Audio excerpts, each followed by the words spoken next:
ஃபேப்ரிக்னுடைய edges வந்து ரொம்ப அதிகமாக வந்துடக்கூடாது ஸ்டிச்சிங் அதை தாண்டி அப்படிங்கிறதுனால. ஸோ அந்த விஷயத்துலேயும் நம்ம கவனமாக இருக்கணும். ஸோ இந்த விஷயம் ஆங்கிளை பார்க்கணும், ஸ்டிச்சு பார்க்கணும், ஸ்டிச்சில் ப்ரோக்கனோ ஓப்பனோ இருக்குதாங்கிறத கிராஸ் செக் பண்ணணும். நெக்ஸ்ட்டு டேரெக்டாக கார்மெண்ட்டை செக்கிங் ப்ராசஸ்க்கு போயிடலாம்.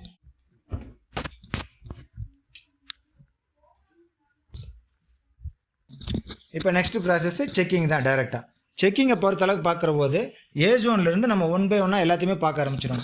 பார்த்தீங்கன்னா ஷோல்டர்ஸு லூஸ் ஸ்டிச் இருக்கா அப்படின்னு பார்க்குறீங்க.